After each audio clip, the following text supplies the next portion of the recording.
Welcome to SoMo Garage, bringing you the latest racing news, sim racing talk, driver chat, and highlights from the SoMo Racing Leagues with SoMo Racing League drivers. Sunday nights at 9 p.m. Get ready for 1 hour of kicking the tires in the SoMo Garage with your hosts, Aaron Reilly and Paul Zotta. SoMo Garage starts right now.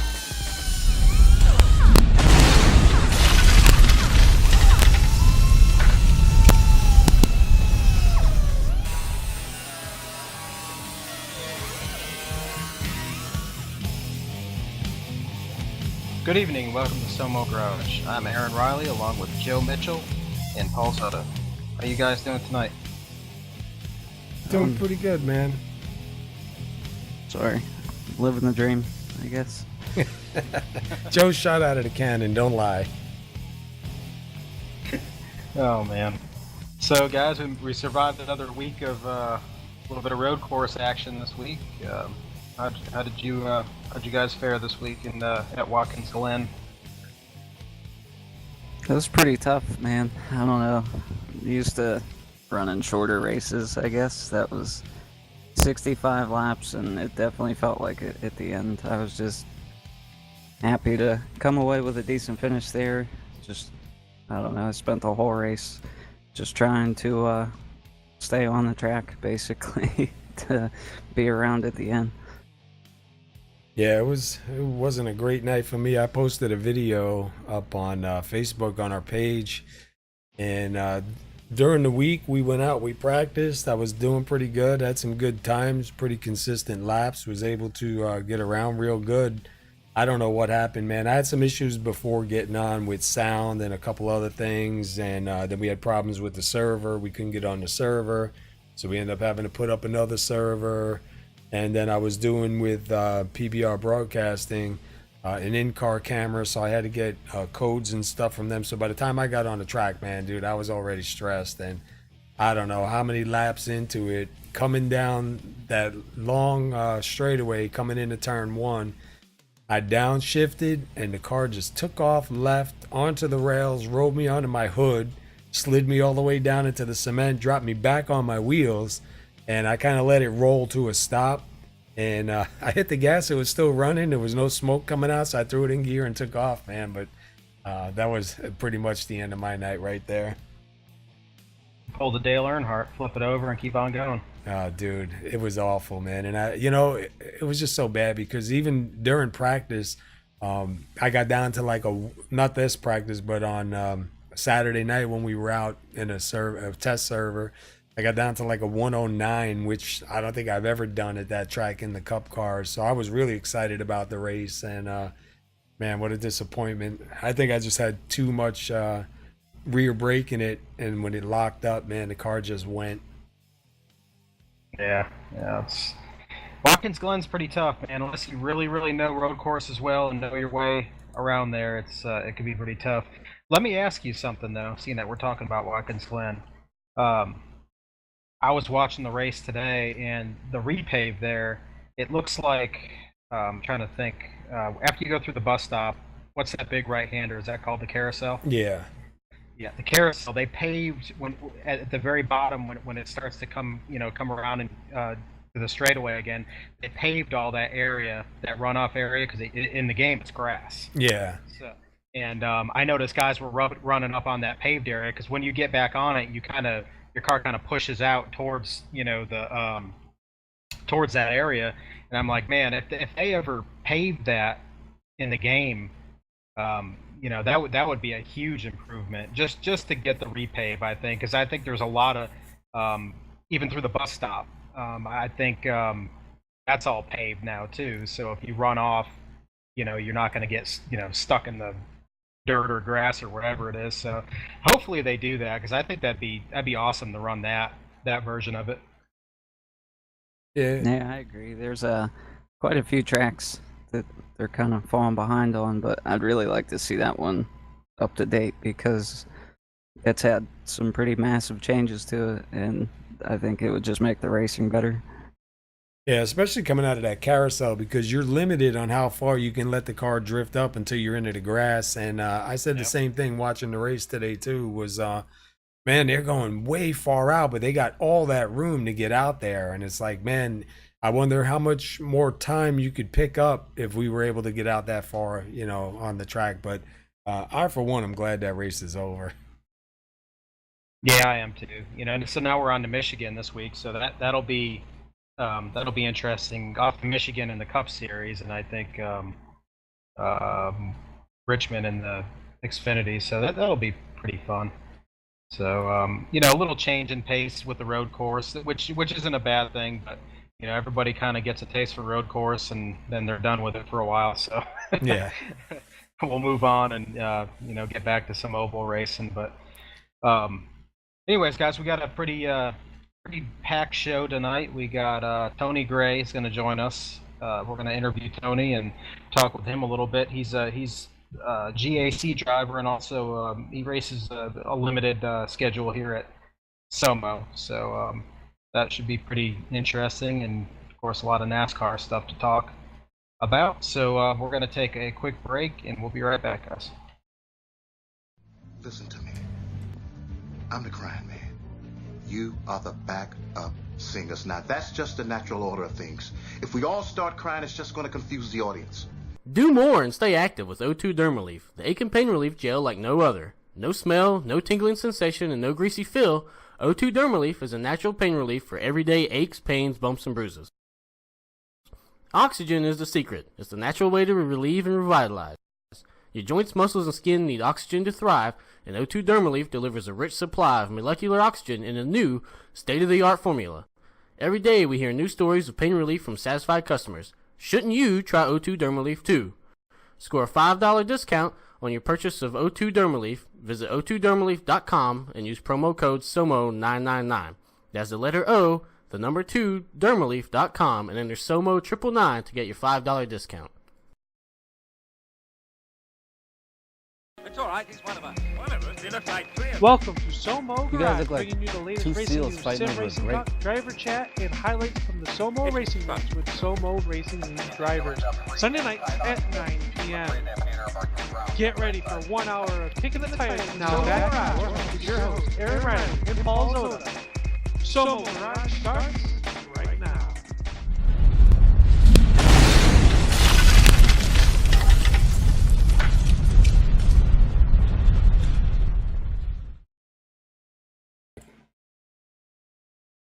All right, we're back live here at SoMo Garage, and Tony Gray joins us. How you doing tonight, Tony? Doing good, guys. How y'all doing? Pretty good, man. So listen, Tony, you got some championships to talk about here. You got two recently, Super Late Model and Monday Trucks at GAC. Doesn't sound like too bad of a season. To tell us about how your version of the season's going along. Yeah, I have to say, so far, man, it's been absolutely awesome. Like I say, I've had a lot of luck on my side, and it's been good for sure. Like I say, with last season and the Super Late Models, I really like driving those cars. You got a lot of input and everything, and love all the tracks that we got to run on. And I knew the trucks were going to be, a lot harder to try to do, but like I say, I love driving in trucks also, and it just turned out good for me the last two seasons for sure. So you do a little bit of racing at SoMo. You're kind of limited to the SoMo schedule, but how do you feel about the way SoMo runs it, the full schedule with the chase and all that? Do you like that kind of racing, or would you rather do like seasons, like 10 race seasons? What do you prefer? I like them both. I do like the full seasons. I started when I come back and run over at SoMo this year. Y'all guys had already started and already had run a few races before I got in there, and I'm the type of guy that when I am racing, I do want to try to do the best I can and try to finish as well I can in the points. And once I knew I was kind of going to be pretty much out of it, I kind of had to lay off of that, and I just figured I'm going to start back up with your new season. And so it does kind of help me out a little bit with the way GAC does by running such a short season with only 10 races. It kind of helps you move around where you can do a little few other things, on iRacing. Yeah, that's the next thing I was going to ask you. Do you do anything, outside of league racing on iRacing? Well, I try to. I mean, even though I haven't done a lot here lately during this last season of trucks, but I do try to do all the dirt racing that I can. I absolutely love the dirt stuff, and I try to run all the races I can doing that. And like I say, I have my own league also that we run. We haven't been real active in it here in the last season with everything going on, but we try to get in there and put on a few races, here and there. So I got a lot going on just besides everything else. Yeah, I know it's hard to fit everything into a year. That's But for sure. tell me about the dirt racing. Have you raced dirt outside of iRacing? Not actually in, I guess you'd say big cars, not far as actually doing any racing. I mean, we actually have a open wheel modified that we run that my brother drives, and I've got out, I've practiced that. We used to have a limited late model. I've run that quite a bit, far as just in practice stuff, but never actually raced. The only thing that I've really raced far as on dirt is I grew up racing go-karts. I started when I was 11 years old.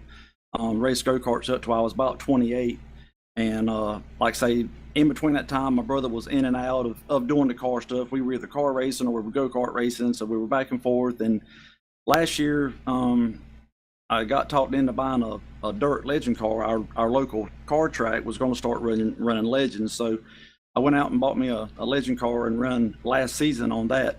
But far as actually racing, that's cars, the legend cars is what I've done. That's pretty cool. Yeah, I was gonna say that sounds like fun. I mean, I like racing legends on asphalt, so they must be a blast on dirt.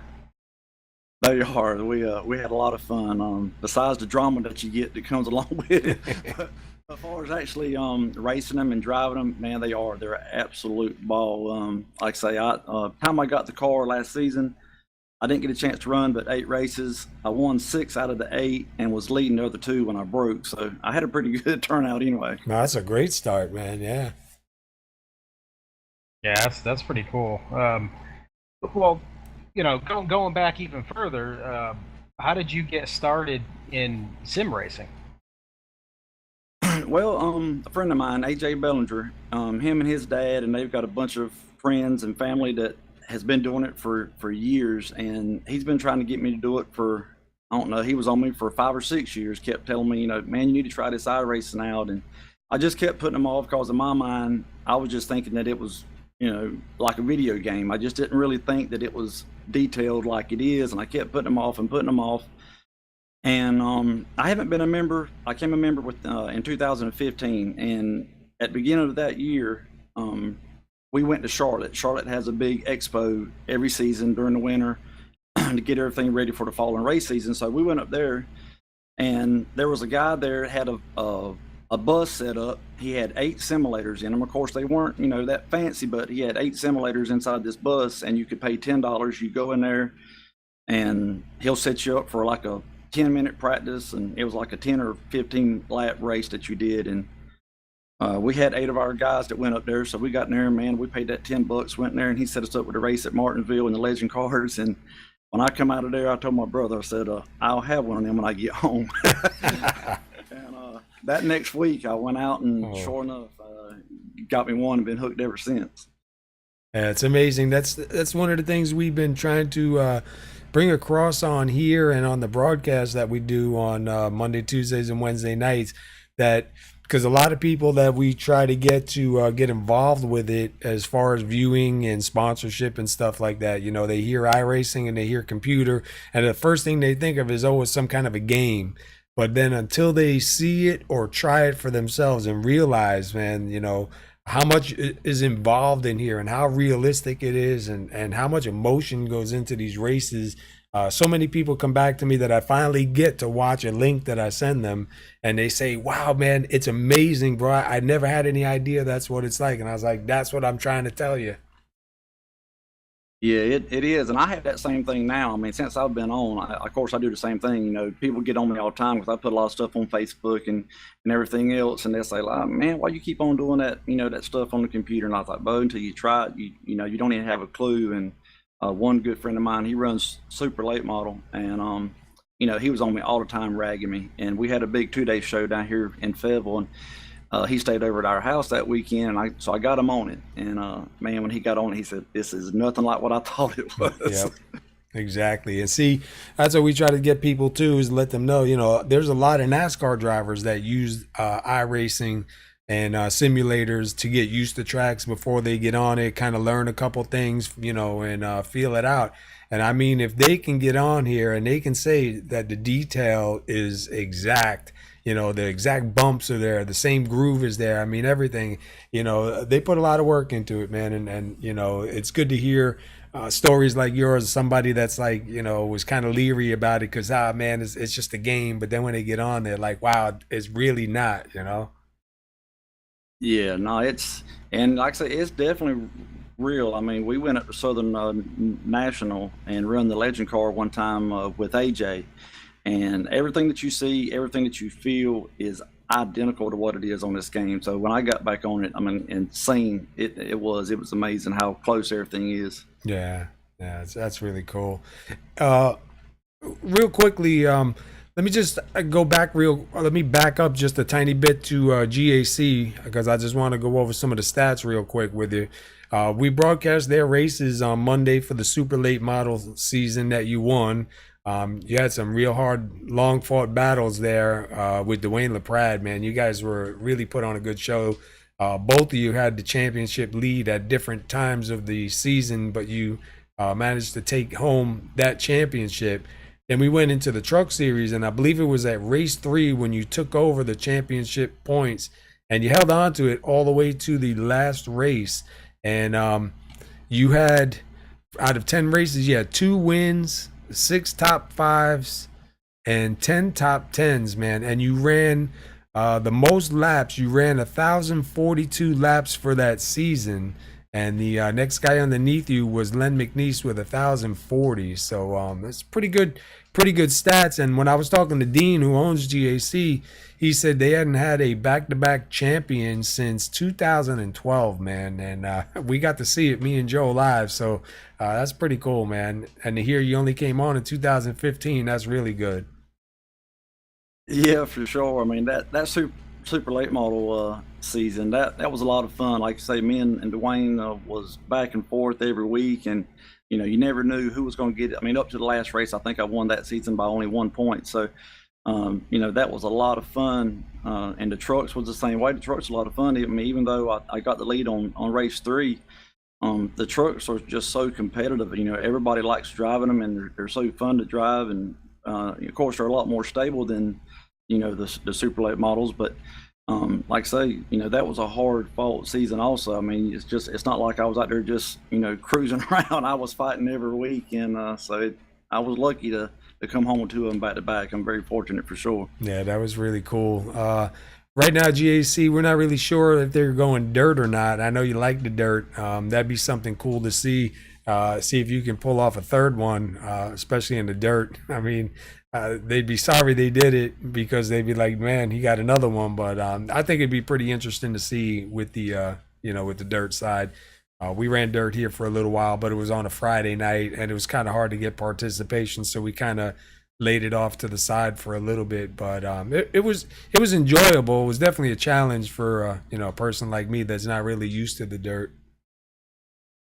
Yeah, and that's the only thing I feel about over at GC with. I mean, of course, I would love to see it do it, and I would love to race it. But on the other hand, me being a league owner also, I know how it is to get in there, and if you're not comfortable doing it and you're not having fun at it, the participation is going to just drop off, and then your races aren't going to be as good. So I understand if the guys don't do dirt. I completely understand it why they wouldn't. I mean, we want to get in there. We're not doing this for money, so we want everybody to get in there and have fun and feel like they got a chance to win a race. And if all the guys don't feel like they can do it on dirt, I mean, I'd just let them go somewhere else and run asphalt myself. What's the league that you own and run? It's Shine Runners Racing. Oh, okay. All right. Yeah, I know Shine Runners Racing. I didn't know you were owner of that. Oh, that's pretty cool, man. Yeah, like I say, when I started with y'all over at Southern, and when that season got over with, I think GAC has kind of got over with about the same time, and all the guys were kind of wanting to to get together and put up some more races. And so we started Shine Runners, and it took us a while to get it built up, and we still never got it big. At the most I think we've had is like 16 cars, but it's a lot of fun to get in there and get all the guys, and we were running like 3 nights a week. But like I say again, a lot of that was thrown on me as far as the websites, the Facebook, putting up the races, the team speak, everything. So it was a lot of work on me. I really couldn't enjoy the races as much, and that's one reason why during the season of the Super Late Models at GAC, when they started that up, I wanted to jump over there and just kind of have some fun and get back into racing and just forget about all this other stuff. Yep, I'm telling you, I know. We know the feeling, man. Running the races over here, it gets to you after a while. You got to separate once in a while so you can enjoy it. But that's really good, man. I'm glad that we had a chance to talk with you and find out a little bit more about you and some of the things that you do and how you got here. One last question I'd like to ask you: what do you use for your wheel and pedal setup? Well, as far as my wheel, I run a Fanatec V 2.5 wheelbase with a BMW Fanatec wheel, and I'm running the Fanatec V3 inverted pedals. Nice. Seems to be a popular wheel with a lot of guys, huh, Aaron? Yeah, I like mine. It's definitely a step up from the G27, that's for sure. A few steps up, probably. But anyways, Tony, thank you for joining us tonight. We appreciate it. We're going to talk some NASCAR. You're more than welcome to stay on. If not, that's cool too. But we're going to go ahead and take a quick break here, and we'll be right back.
Being a superhero is bad for your health. We would be honored if you would join us. I'm gonna make him an offer he can't refuse. Are you mad? You're in the hands of an adolescent. Fascinating. All right, we're back here live at SoMo Garage. All right, guys. So let's talk about Kyle Busch again. Recently, I think it was within this past week, Kyle made some comments about the Xfinity and Truck Series, calling it frustrating that if NASCAR ever banned basically, the upper series guys, the Monster Cup series guys from racing the Xfinity or Truck Series, he would shut down his truck team, or shut down his truck team. What do you guys? How do you guys feel about that? Do you feel like Kyle Busch pushes a little bit too hard in the face of the media, and does that hurt his image? Go ahead, Joe. Sorry. I think he for sure makes some really stupid comments at very bad times. It makes him look pretty childish, I guess. That's probably why a lot of people don't like him. I think, in my opinion, what he was saying was like a threat back to NASCAR. Like, don't do it, or I'm going to shut down KBM. It's going to be one less team that you guys got, and, it's going to hurt jobs. There's going to be a lot of people out of work if he does that. So I think it was kind of a threat in return. And if you look back through the history of NASCAR, threats don't really go down that great. So it might not work out in his favor. But I mean, I would hate to see it go because we've seen a lot of good or great young talent come through that team, as well as many others. Just to watch these young kids come in good equipment to prove themselves basically and showcase what they can do. I think it would hurt the truck series, but I don't know. I kind of see the frustrations too. That you could get pretty mad if they're telling you like, "Hey, you can't race here anymore." You know, I was listening to I think it was the morning drive on Sirius, and I kind of heard a caller call in, and they were talking about it, and it kind of changed my view a little bit because they even had the Mark Martin interview on there about it. And, they were saying back in the day when Mark Martin, he ran back and forth in the Cup and back, I guess it was the Busch Series back then, and there wasn't that many complaints. People weren't saying how they don't need to be. But one of the people that came on and said a problem that they see is it's always Kyle. It's like the Kyle Busch show when he's in there, and that's kind of what people are kind of mad at. It's like they feel like it's taken away from all the guys that are in there running for the championship points, and he comes in, and even the other day, if you look at the race at Watkins Glen, I think the top 5 or so were all Cup drivers. It was what was it, Busch, Harvick, Keselowski, Logano, like almost everybody that was up in the front were all Cup drivers. I don't know, man. It's so hard, but as far as like Kyle Busch, I think I like that he's off the cuff sometimes, but I just don't think he thinks through the repercussions for it. But it's good to see he speaks his mind, and I think the guys should be able to speak up if they don't agree with something, but threatening is definitely not the way to go, man. We see that. Yeah, I agree, and I kind of feel bad for everybody that works for him on that truck series team, because you can imagine what's got to be going through their minds. It's like, okay, I mean, so this guy is just going to go ahead and shut this down if he doesn't get his way, and man, those people have families, so I don't know. That's a lot, in my opinion, to put out there publicly. I mean, he could have had a private meeting with NASCAR instead of voicing that to the press. So I don't agree with that. I'm not at all surprised that it came out of his mouth. But I really hope, for the sake of him personally, that he would never do anything like that, and that way he was just speaking out of frustration. Right, just being mad and like kind of shooting off at the moment. Yeah. I don't think that would be a healthy move for him or NASCAR. I mean, it's not going to obviously ruin the truck series if he pulled out, but it's just it doesn't look good for anybody involved. So, but it closes a lot of doors for people that are working there, and like you said, some of them have families. They're looking for security, and then there's a lot of drivers, young drivers that have come up through Kyle Busch's truck series, truck team, and right. That's one less place, a couple trucks less for guys that may not get the opportunity. Yeah, I agree, and that's where the whole that's the negative part of it. I mean, well, it's really all negative. I mean, there's nothing good that would ever come out of anything like that. So, but he's definitely surprising though. When his mouth opens, like I watched him today when I was watching the race. They were interviewing him, in the beginning of the race, because they did him and Truex, because they're kind of putting a rivalry between them, at least trying. And they interviewed him. Of course, he was all smiles and happy because they didn't race yet. Nothing really happened, But I started laughing because I'm like, well, here's that happy-go-lucky Kyle where everything's going good right now. But then, if he has a bad race, if he'll talk to you at the end of the race, it's a whole different person. And, and I get it, man. But I don't know. It's just, he was kind of reeled in a little bit and a little bit more seemed professional in his statements. Now it seems like he went back to the same old, I'm just going to, stick my foot out first and see what happens. Yeah, I think, I don't know. I get a lot of crap from people because I like Kyle Busch, obviously. You guys know that, but I don't know. I like him as a driver. Like, he is an amazing talent. He does do some things and say some things that are beneficial to the sport, but then he suffers from diarrhea of the mouth sometimes. It just, that's where he loses everybody. Yeah.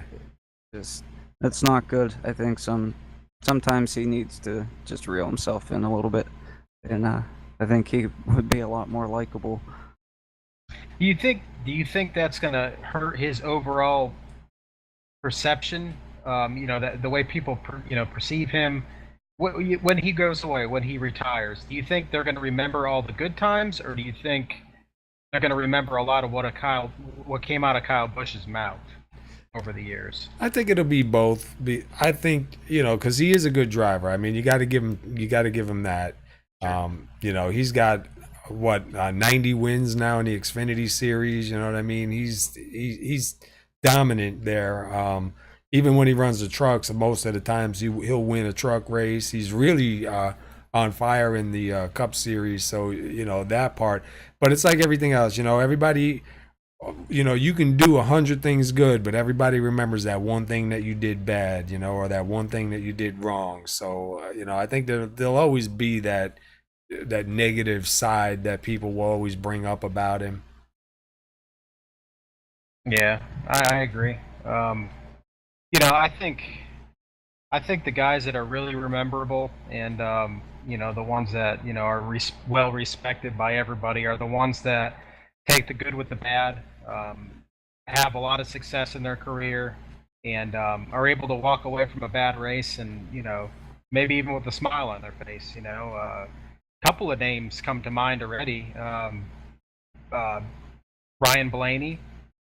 He's one that has had bad luck in the past, and he's a really young guy already, and he's still very much composed, and he's.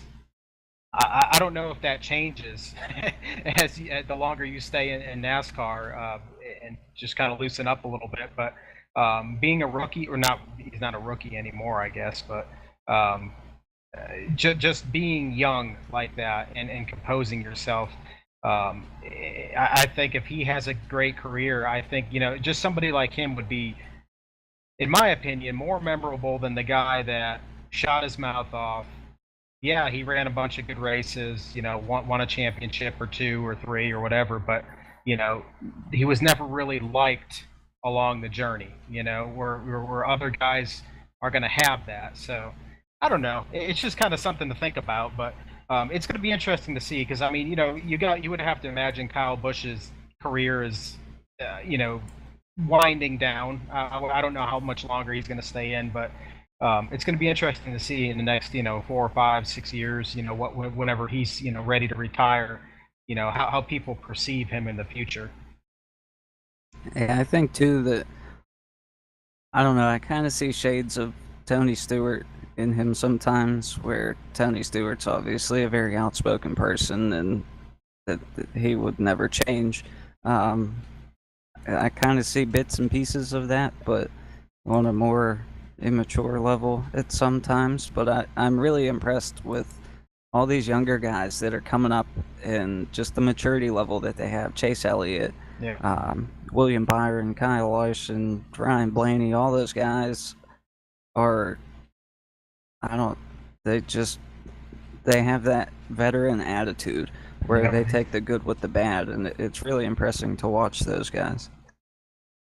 Yeah, I agree with you completely. I think this class of newer drivers, I mean, it just blows my mind, because you go back to 10 years ago, and the rookies that were coming in the series, I mean, they weren't running well, they weren't portraying themselves well. Joey Logano, I mean, he always sticks out in my mind. He was like, in my mind, he was one of the worst rookies that I have ever seen in my life. I mean, he just he knocked everything down for a while, and then everybody hated him. He was like the little kid that always got picked on, and but he didn't really carry himself that well either, and he'd speak his mind. He was a guy from Connecticut, just they know how to speak their minds up there. That's for sure. So but just like that, and now you have like a bunch of rookies that are coming into the series that are just really, really good, and they got their heads sewn on the correct way, and they're really super focused, and I mean they're going to be that's going to be the future of NASCAR right there. So that's going to be really cool moving forward to see all that come together. But anyways, moving on, guys. A little interesting news out of the Stewart-Haas camp. Supposedly there was talk that Busch will not be back in for the Cup Series with racing with them in 2018. Stewart-Haas has until midnight Tuesday, when the company's option expires, to reverse the decision. But the expectation that Busch will not drive the 41 car in 2018, that's kind of a surprise to me, guys. And then there's a tweet that says, "We do not comment on contract status, but we expect Kurt Busch to be back in the Monster Energy Haas Automation Ford in 2018. So that's kind of weird. I mean, there's a bunch of mixed signals going on there. Complete surprise to me, especially after he won Daytona. He's guaranteed a chase position. Not running terrible, not running that great either, but I mean he's he doesn't have a horrible season going by any means. Think there's some stuff going on internally, if that actually holds some truth. Yeah, it's kind of. I was kind of taken. I was shocked by it myself. I don't know. Unless maybe they're trying to change some things in the contract or add some things on the contract that he's not satisfied with, or vice versa, and they can't come to an agreement on it. You haven't really heard anything, and we know Kurt been through a bunch of stuff the last couple of years, but as far as what I've seen and things that I've read about him and stuff, I mean he's been out of the spotlight as far as any negativity. No troubles or incidents or like that. He is having a decent season. He's definitely got that win, the Daytona 500 win, which is great. So I was really shocked to hear that, because I wasn't expecting to hear anything about him in a contract for a couple more years. Yeah, I'm pretty surprised about it too. I think one of the things that really comes to mind for me is that, like, he and his agent will kind of draw up a contract proposal to give to Stewart-Haas Racing, and it's basically that they'll either accept or decline the options or kind of counter offer, and I kind of feel like that's what's happening. I think that it's kind of getting taken out of context or blown out of proportion, however you want to say it, that I really think that they proposed or submitted a contract extension, and that just the terms of that proposal weren't accepted. So it may need to be redrafted or some kind of compromise to be made, because he even made a comment himself that it seems pretty odd that a past champion Daytona 500 winner, someone that brings 8 figures of sponsorship money, would have an uncertain future. That does seem kind of odd to me. I think it's not quite as in-depth as everyone is making it out to be in the media. Yeah. Well, it very well could be just that. You have to think about, a couple other guys that are kind of up in the air with rides right now. Matt Kenseth, high-profile guys. So, I don't know. Hopefully, they get that worked out. But that was just an interesting story that I found kind of odd, because there's really no, for sure either way from what is posted anyways. So Kind of interesting. So we'll see what happens here coming up. Yeah, But, and you kind of look at, if the contract doesn't go through and they can't agree and he doesn't end up going back with them, then where does he go? And then who do they get? Do they run a fourth car? Or do they go down to a 3-car team? Is Kenseth an option? I mean, there's been so many changes, this end of the season, this mid of the season right now with contracts. We have drivers moving all over the place, and it's just like, wow, and then, we look back a little bit, Carl Edwards, all of a sudden dropped out. Now there's a possibility for Kenseth, to be rideless, and Dale Earnhardt Jr.'s out. So I don't know, man. It's definitely going to be interesting to see how this all ends up. Yeah. It is pretty crazy, though, to think about it, that we've seen, I feel, more teams switching, drivers moving around than we have this season as opposed to like the last 5 seasons. I don't know why that is. If just the competition's getting that stiff, the guys feel like they'd have better opportunities somewhere else, or guys are being forced out for younger guys. I don't know, but it's definitely make it interesting. It's kind of hard to keep up with, to be honest with you. Yeah, Matt Kenseth was on an interview and he was kind of joking about that. He goes, I don't know, man. We might be being pushed out for these young guys because we're too old now, And like, how old is old in NASCAR? You know what I mean? I remember back growing up, drivers were up there in age and still running. Now you don't see that many older drivers really running for big teams competitively like that, So I don't know, is there some truth into it or not? Is when you hit your 40s, start heading towards your 50s, are you kind of like, on the cusp of, he might be a little bit too old for us now. We need some young blood in the seat.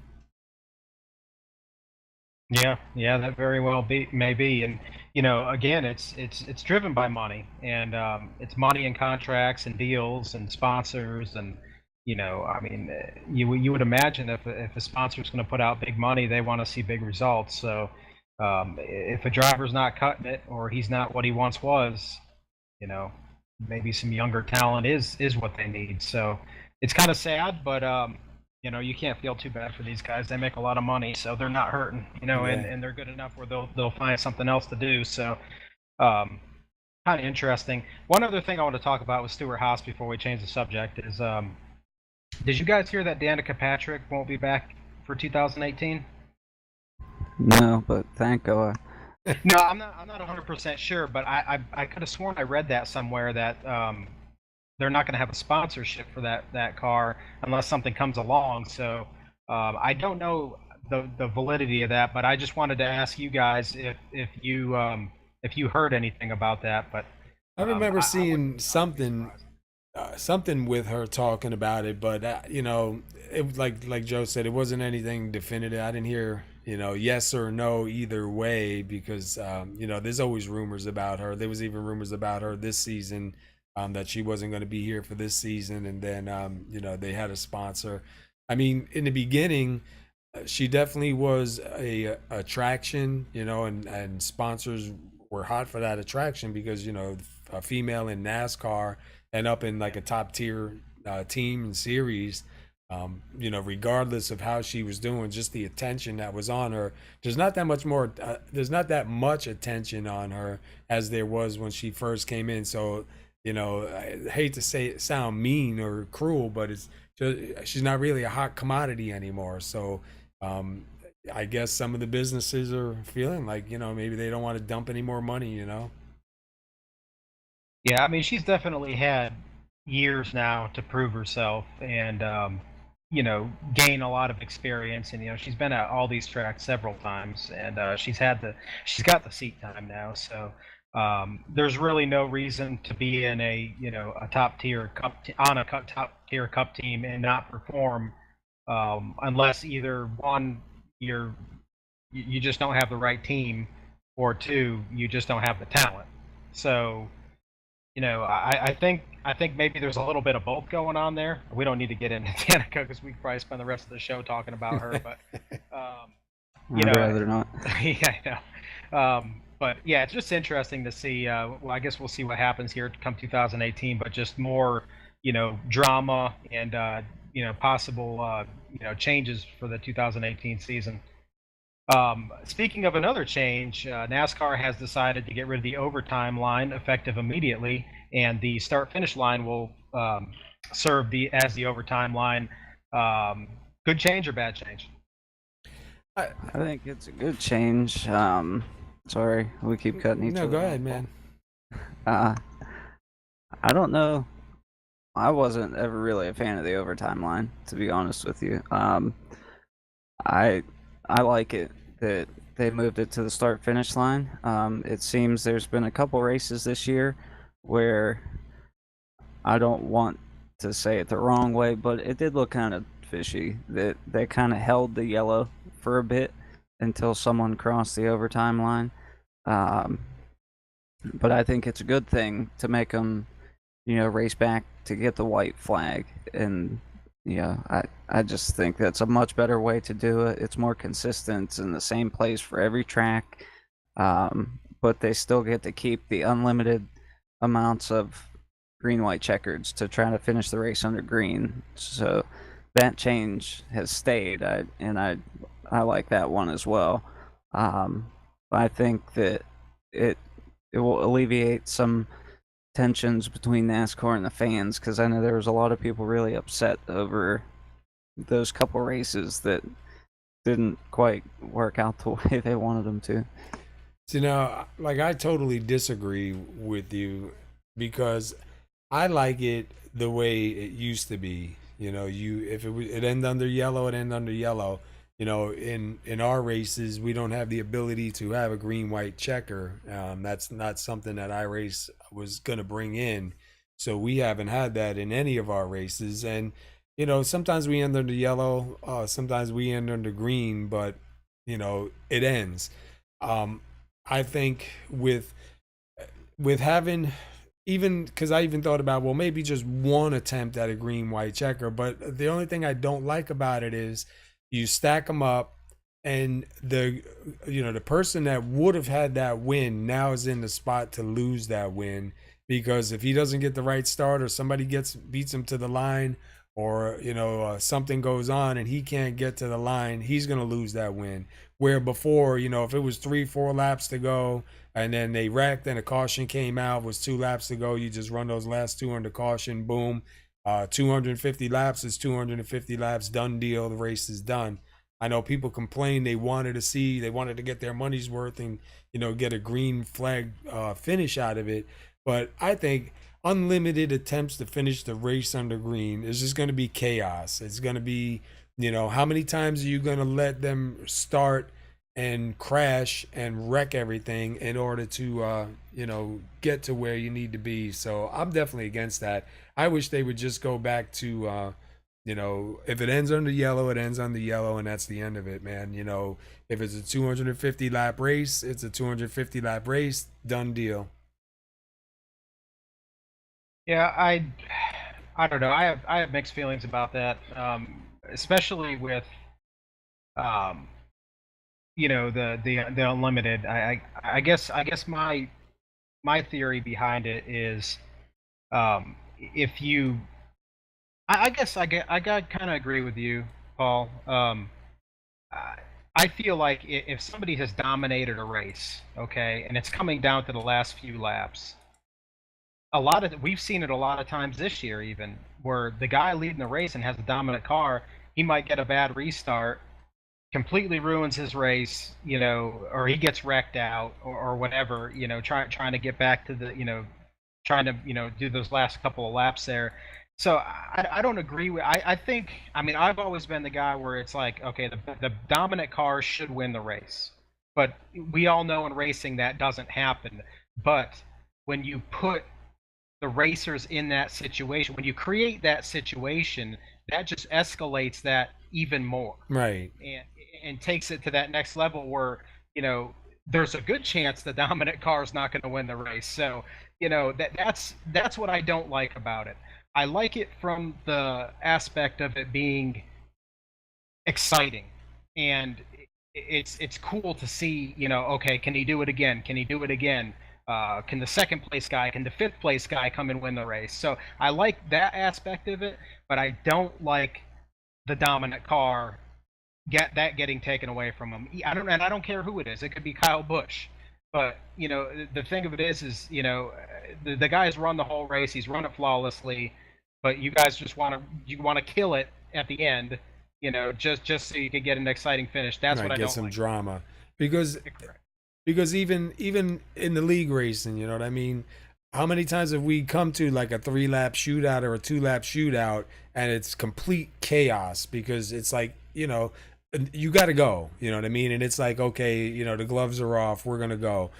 Thankfully, when we wreck, nobody's getting hurt. We're not tearing up equipment and costing, thousands upon thousands of dollars and whatnot.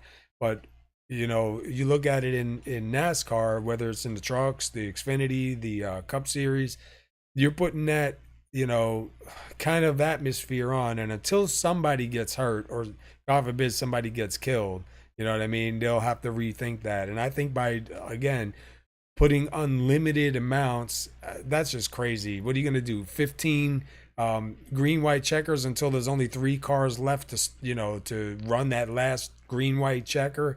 Like, there's got to be a sense, you know what I mean? The fans are not going to be happy or the drivers aren't going to be happy. But somebody's got to say, look, you know what? Here, this is the way it is. This is the way we're doing it. That's it. You know what I mean?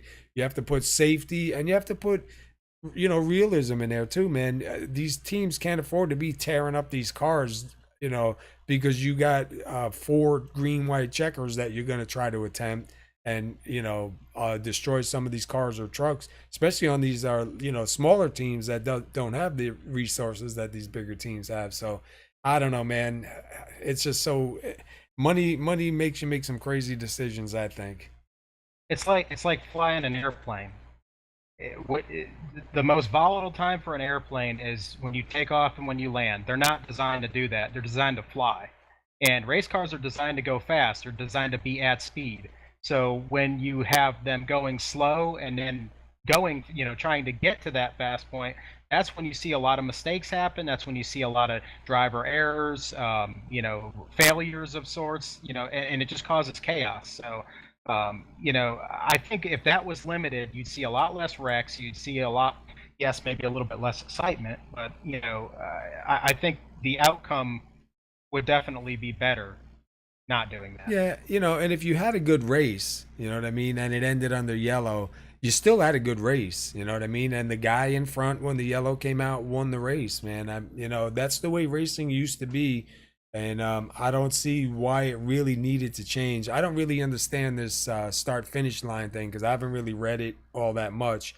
So I don't know the ins and outs on it. But when I read the unlimited green, white checkers, I was like, oh, yeah. So it really didn't change, you know what I mean, in my opinion. I mean, that they implemented that, this year, that it was unlimited amounts of tries to get it done under green. I mean, and it's shown that it doesn't take unlimited tries or 5 tries to get it done. But I think that the overtime line thing can be traced back to that Talladega race when Joey Logano and Dale Jr. I think that frustrated a lot of Dale Jr. fans, and he's got a ton of fans. So I think that played a huge role in developing some kind of new system. I really think that NASCAR is struggling, trying to find the balance between making the fans happy and making the car owners happy, because the fans want to see excitement and an end under green. The team owners want to not see their cars torn up, and I really think that NASCAR is struggling to find that balance. I feel like they need to just draw a line in the sand and say, this is it, don't cross it, this is how it's going to be, and end the story. Right. Jump on board or jump out. All right, guys, a couple things here before we wrap up. Boris said is planning to make he's making his planned NASCAR his last start, which was today, at Watkins Glen. He became known in NASCAR in 1995 as a road course ringer. He had extensive road racing experience prior to that. Everybody knows the name Boris said, and he's never lit the NASCAR world on fire. That's for sure. But it's a name that everybody knows, especially when you talk about road courses and NASCAR. So, kind of sad to see another big name, or a name that's well known, leave the sport.